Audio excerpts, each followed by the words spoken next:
Welcome to Home from Home. I'm Bryn Watkins, your guide as we explore the regions of Hajdú-Bihar in Hungary and Bihor in Romania. In this episode, we're going to be exploring the border region that lies between Hajdú-Bihar and Bihor. In fact, I'm walking along the borderline itself right now. We want to investigate whether the border creates a unique space where special things can happen, or if it simply divides the two counties and countries from each other. We're going to be hopping backwards and forwards between Hungary and Romania as we investigate its role in the cultural and natural life of the region.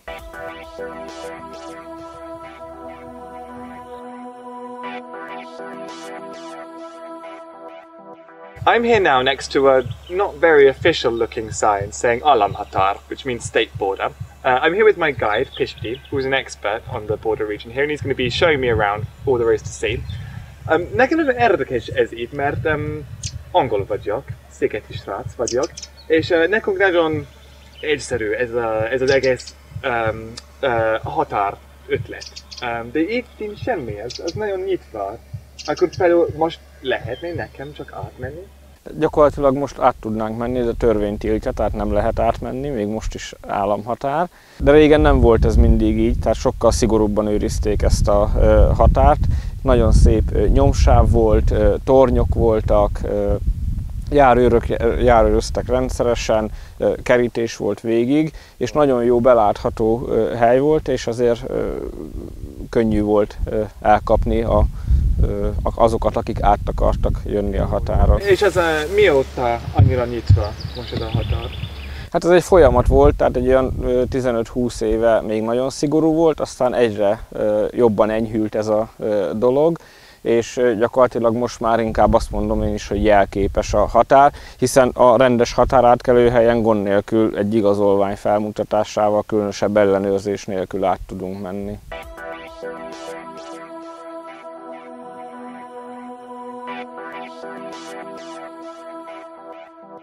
Hát itt vagyunk a határkőnél, ennek a határkőnek az volt igazából a jelentősége, hogy gyakorlatilag a határőröknek volt egy jó támpont. Ez végigmegy az egész határon. És akkor ezek alapján lehet beazonosítani. Ezek a kövek, ezek nem kilométerkövek, tehát nem úgy vannak felosztva, hanem inkább határsáv szakaszokra. Tehát mindig egy látványosabb, egy domb, egy kanyar, és akkor ezek a szakaszok, tehát nem a kilométereket jelzik. Két fontos rész volt. Az egyik az, hogy magát ezt a határsávot őrizték. És itt ugye, ha észrevették, hogy jön valaki. A másik pedig volt, hogy úgy hívták ezt, hogy mélységi vagy belső ellenőrzés. Tehát, hogyha ezen a kis részen mégis átjutottál, amire egyébként elég nagy esély volt, mert látod, hogy most se nagyon sietnek ide, hogy mit keresünk itt. Tehát azért elég nagy esély volt ezen átjutni. Akkor még ugye a legközelebbi településeken voltak határőrök, civilek, egyenruhások, és gyakorlatilag az volt, hogy végigjárták a határsávot rendszeresen, és a úgynevezett nyomsávból, amit itt is látunk, hogy itt szépen ki van takarítva, és azért ezt annak idején még gerebjézték is, meg teljesen ilyen kis sík homok volt csak. Azonnal meglátszott, hogy milyen nyomok voltak, azt nehéz volt eltüntetni. És akkor látták, és itt lehetett egy picit játszani, hogy látták azt, hogy mondjuk 3 ember bejött, 3 kiment, akkor az ország létszáma nem változott, tehát semmi gond. Ja, most lejöttünk a régi nyomsávba. Hát egyrészt lehet látni azt, hogy azért ezen az erdőn keresztül jönni, itt eleve megfogta a határsértő. Tehát mire ezen átvergő, nem tudott átszaladni gyorsan. Jó, tehát időbe tellett neki, tehát volt egy rész, ami az volt a lényeg, hogy az ilyen nagyon gazos legyen, meg lehet látni, van egy nagy árok is. Tehát gyakorlatilag sokkal több időbe tellett ezt a kis utolsó szakaszt neki megtenni. Itt meg már ugye az, hogy lehessen látni a dolgokat, és akkor ugye jött a határ, és ugye itt volt az a trükk, hogy én ha menni akartam Magyarország, tehát román jött és menni akart Magyarországra, akkor ugye nem így mentem, mert amikor jön a határőr, akkor ő azt látja, hogy valaki besétált. Tehát akkor elkezdik a magyarokat riasztani. Igen. És ezért azt csinált, hogy kijött idáig, körbenézett, megfordult, és háttal ment. Akkor a lábnyomba ugye arra felé mutatott a lábnyom. Persze nem volt ez olyan egyszerű, mert amikor lépsz, ugye akkor a súlypontod az először a sarkadra esik, ahogy lépsz, ugye. Tehát igen. visszafelé meg előbb előbb a lábujjadra, és akkor nem volt egyenletes a lábnyom. És akkor ugye a határőr meg ezt figyelte. Valahogy ilyen hülyén, valahogy így kellett volna lépni, ami ugye nem nagyon megy. Hát a másik meg az ugye, hogy jött, akkor még volt egy kerítés, amin át kellett mászni, tehát eltöltött itt azért sok időt.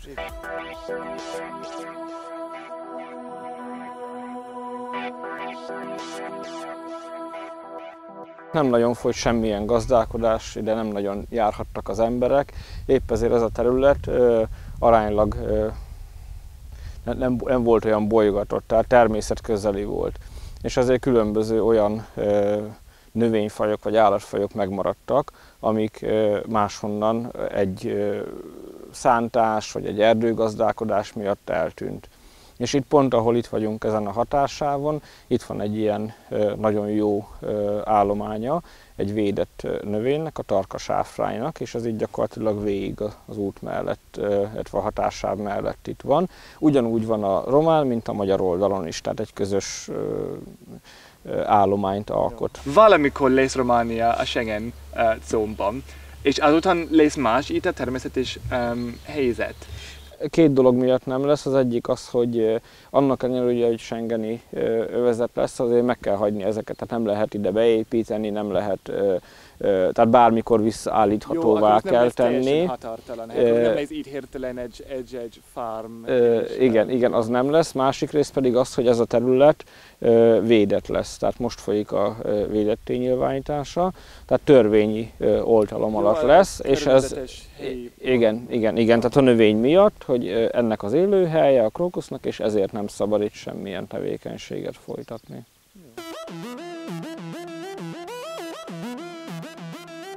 Ez a térség volt Bagamér környéke, ezt most megnéztük, azért van itt még, megyünk Álmosdra, ott is vannak olyan látnivalók, amiket érdemes megnézni, és az már inkább emberekhez kötődik.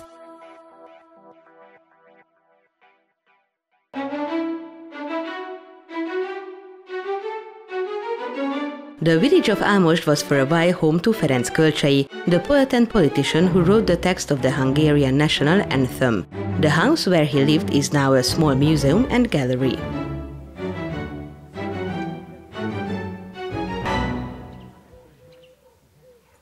This building isn't just interesting because it's where Kölcsei used to live. It's also one of the best examples of a form of architecture typical for the whole region. Across the whole area you can find buildings like this, with thatched roofs and white walls.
We're in Galos-Petri now, just inside Romania, about 15 kilometres away from the border, and we've come to visit one of the region's best examples of a country house, one of the ones with the white walls and thatched roofs, just like we saw in Álmosd.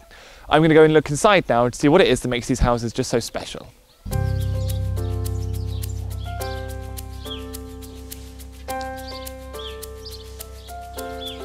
Galos-Petri, with its nearly 1,000 inhabitants, lies in the northwest of Bihor County. The country house of the village is often visited by school groups coming from Romania and Hungary in order to experience the traditional rural way of living.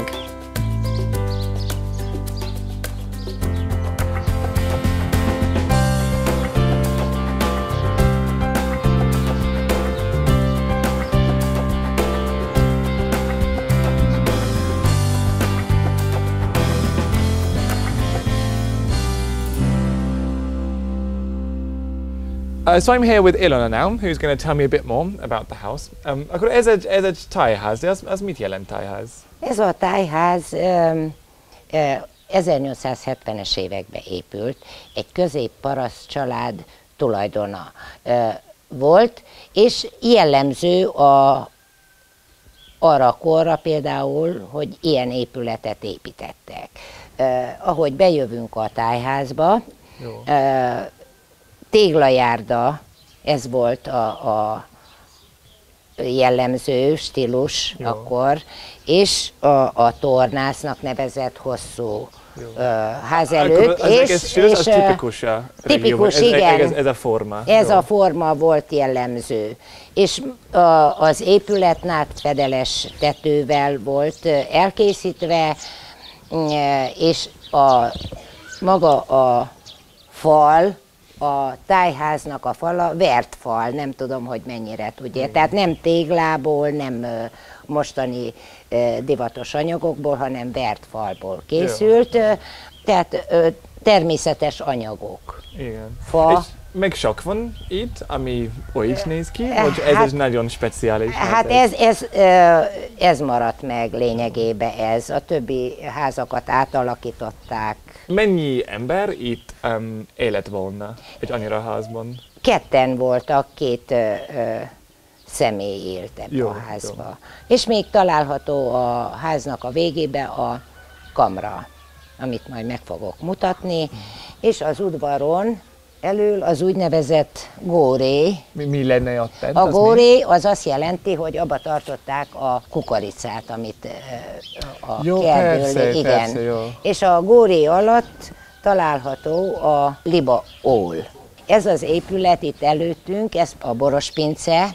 Mert fontos a bor. Az fontos, akkor fontos volt, és most is. És mellette mindjárt a gémeskút. Jó. Olyat láttak már, gémeskutat? Igen, igen. Lehetünk bent is nézni? Persze, megnézhetjük. Megnézhetjük. Ez a nagy szoba. Ezek voltak az értékesebb ünneplőbe használt dolgai. Az furcsa, hogy volt ez a szoba, ahol az egész, ami szép volt. Ami szép majdnem soha nem jöttek. Igen, nem jöttek, de sajnos. Igen. Itt tartották a Bibliát,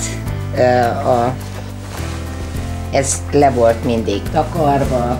Ez az úgynevezett petróleum lámpa, lámpa, igen, és ez így működött, vagy lehúzták. És itt vannak a tulipános ládák, nem tudom, hallott-e már tulipános ládáról? Itt vannak ebbe tartották a használt ünneplő ruhákat, a másik ládába szintén.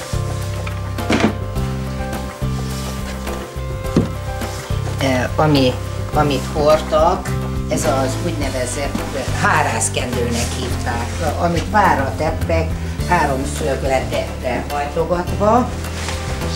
De az szép. Szép.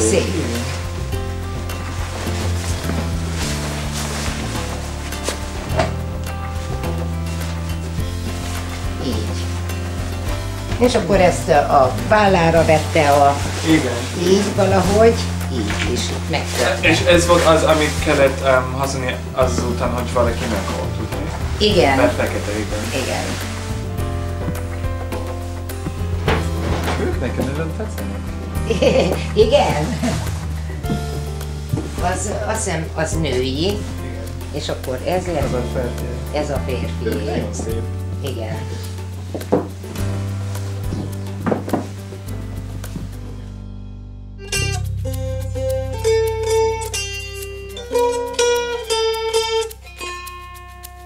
Nagyon egyszerű, ugye? Mert ez egész ez már...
Here in Hajdú-Bihar there's a huge collection of stoves, which is now housed in the museum in the town centre. I'm here with Judit, who's the director of the museum, and she's going to tell me a little bit more about the collection. Akkor ez nekem nagyon furcsa, hogy annyira sok kajfa van egy házban. Honnan jöttek? Egy helyi gyűjtő, Bardi János gyűjtötte össze ezt a gyűjteményt, körülbelül 30 év alatt. Jó. Sőt, már 40, hiszen a 70-es években dolgozott ő az építőiparban, és akkor Debrecenben bontották a Csapó utcán a régi házakat. Jó.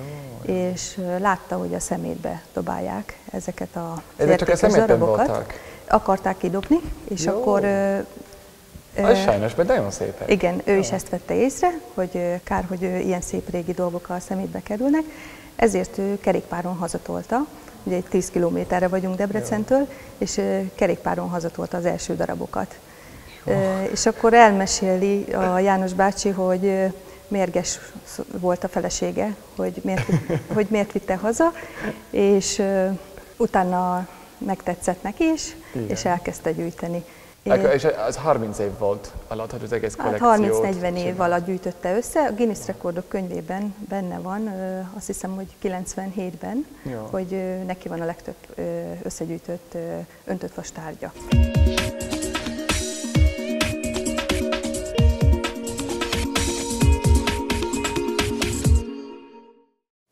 We're in Stalac now, where we're going to try cooking some local food. I'm here with Irma, and mi fogunk? Most Szalacson a szalacsi rongyos rétest fogjuk elkészíteni. Jó, rongyos rétes? Igen, rongyos rétes. Oké, és ez csak víz és igen, liszt? ez sós, víz, és tessék kavarni, kidolgozni finoman. Kézzel. Gyúrjuk a rongyos rétest. Jó. Ó, és kicsit meleg a víz is. Úgy kell neki, úgy kell, hogy langyos legyen. És ez mit lesz? Akkor ez lesz valami... Akkor nekem rétes az mindig valami édes, de ez nem lesz édes. Ez ugye? nem lesz édes. Nem. Ez nem lesz édes. Úgy. És nincs élesztő? Nincsen élesztő, csak só és langyos víz.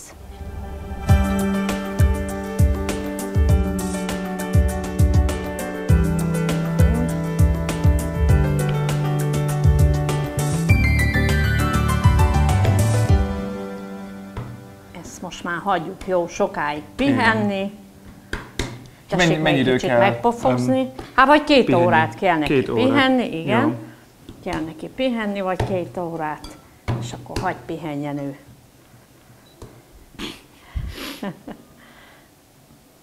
Na, ezt hagyjuk most már pihenni 2 órát.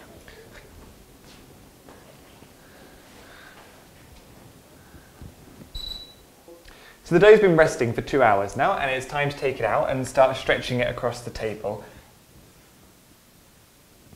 Ez lesz. Megfogom. Úgy bizony. Oda tenni le. Ide. Úgy bizony. Így. Ezt lekenjük zsírral, ilyen fagyos zsírral. Így. Whoa, so we're covering it in pork fat. When in doubt, add pork fat.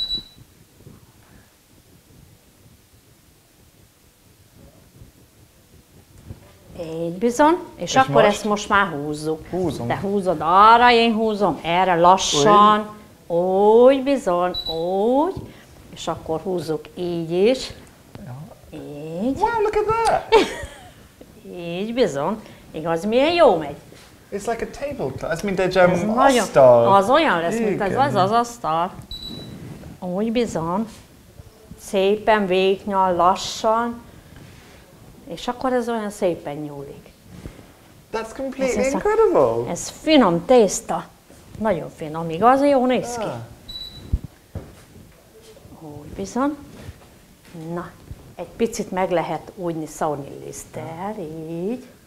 Kicsit, úgy bizony. Úgy.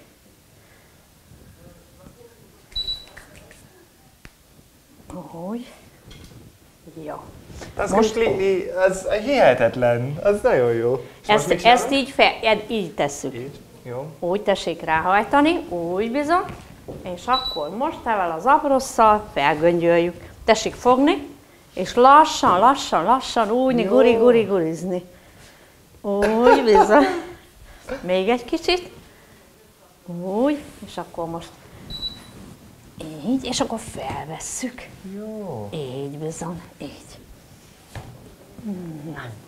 So you'll have figured out by now that what we've been left with is some very thin layers of pastry, between all of which is now a little bit of pig fat. And that's what's going to give this dish its characteristic layered így egy kicsit effect. megvékonyítsuk így, és akkor így göngyöljük fel. Így. Így. Egy adag. So by rolling it up, you end up with kind of layers. Ez, másik. You can see inside there's layers of very thin pastry mixed up with a little bit of lard. Yeah, which I guess when we fry it, it's going to give it a very strange texture. Megint lehet gurítni. Úgy? Így bizony. Még közelebb. Úgy, és akkor ezt itt elvágjuk, és kész van a rongyos rejtes. Oh. So you have it, that's our dough for making the rongyos rétes. Rongyos rétes. És most kell sütni? Most már kell sütni. Jó. Kell sütni a rongyos rétest. So our twists of dough have been flattened out a little bit and now they're ready for frying. And so apparently I just chuck them into this vat of boiling oil. Akkor úgy, igen, szépen oda lassan beletenni. Úgy, ja. Jó. Ez most már sül. Jó, és mennyi idő kell majd? Hát egy kicsi, egy pár perc, és akkor már mindjárt meg is lesz sül. Jó, és kell fordítani meg kell is. fordítani. Jó. Kicsit és az is zsír, amiben, vagy olaj? Igen, ez olaj. Olaj. Igen, olaj. Akkor a tésztában van zsír, igen, olajban sütünk. Ez meg így sül. Mert zsír az nagyon erős. Nagyon könnyű még ég. Igen, sok füst van mindig, igen. Jobb az olajba sütni. Igen. Tessék, megfordítani. Fordítani. Igen. Alányulni a késsel, úgy egészen. És egy picit a szélén lehet rajta segíteni. Meleg lesz egy kicsit. Hot. Meleg egy kicsit. Ja. És most csak meg egy perc, és kész lesz. Igen, már kész is van. Nagyon egyszerű. So we're finished with our rongyos rétes now, and I'm going to try it. It's turned out as something completely different from what you'd expect, because the name actually means tatty strudel. And as you can see, this is nothing like your typical Austrian apple strudel. It's more of a sort of, almost like a pancake kind of thing, but it has those layers of the pork fat in it, and it's crispy. Akkor és ez lekvárral lesz. Ez lekvárral, lehet tenni lekvárt is rá, nem hogy aval, de lehet azt is, és azért rongyos rétes, hogy az rongyos rétes így húzni széjjel, mert ez nagyon-nagyon finom. Nagyon-nagyon finom. With some plum jam. Nagyon finom. That's very good. Lehet lekvározni.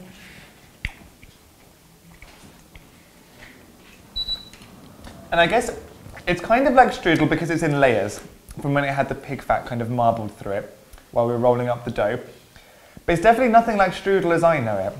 It's more like langos than it is like strudel, but it's definitely very tasty. És sóval is lehetne, ugye? Sóval is lehet.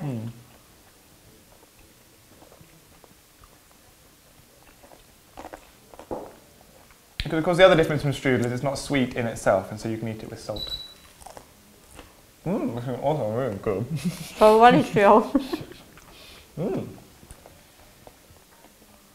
So you have it. It's a strudel that isn't a strudel. It's very, very tasty. Köszönöm szépen. Kedves Sok zsír van mindenhol, de jó, köszönöm. Ezért jó, hogy zsíros. Igen, azért finom. Minden, ami zsíros, finom. Jó, köszönöm. Egészséged.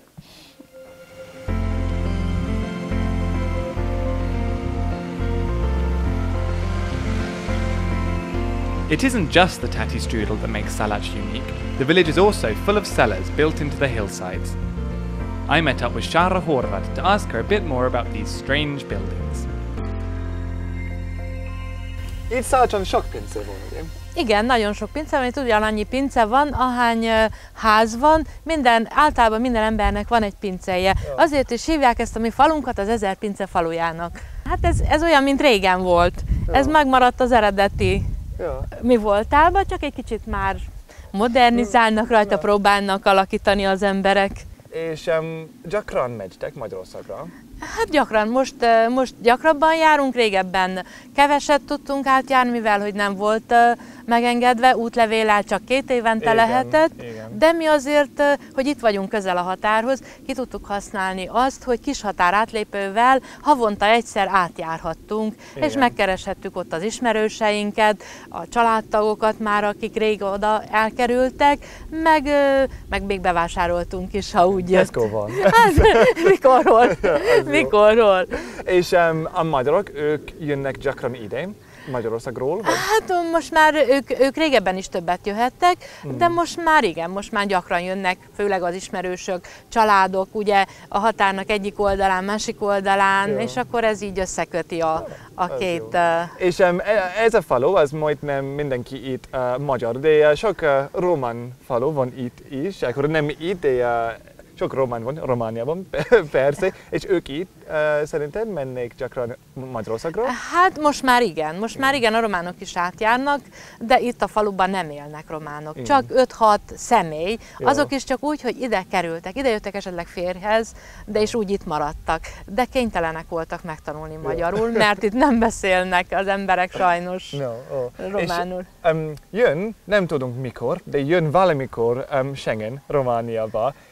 Szerinted ez nagy különbség lesz azután, hogy mert akkor teljesen nyitva lesz a határ, és mi a és az nagyon jó lenne, mert ugye most is van olyan, aki nem tud átmenni, mert mondjuk a gyerekének nem tudott útlevelet csináltatni, de amikor már Schengeni övezethez fogunk tartozni, akkor mindenki szabadabban mozog. I'm in Valois-Mihai now, which is the last town as we head back towards the Hungarian border. I still don't really have an answer to the question that we started out with, which was whether the border creates major division here within the region. Because on the one hand, it seems really open. You go to the border and it's just flat grasslands with a few stones. And there's people on both sides leading very similar lives. We saw that country houses in both countries look very similar. And there's even people with collections of stoves in 2 towns maybe 50 miles apart. However, on the other hand, it really is a division. You know, it's a border and you have to stop and show your passport when you go across. And at various periods in history, it's been really quite fortified. Nowadays, it's a no man's land where people aren't allowed to go, which is not just a sign of division, but creates this really unique space for nature. We saw those rare plants that live there, and you know, it's this strange, empty land. However, one thing's for sure, and that's that it's more open than it ever has been. More Romanians and Hungarians are crossing the border nowadays than ever have before. We don't know whether Romania's entry to the Schengen zone will be another big change for the area or just the final small step in a process that's been going on for over 10 years. But one thing's for sure, this is a border region and the border is going to continue to play an exciting role in the lives of the people that live here. I hope you've found it as interesting as I have looking at what life is like here, and I hope you'll join us next time on Home from Home.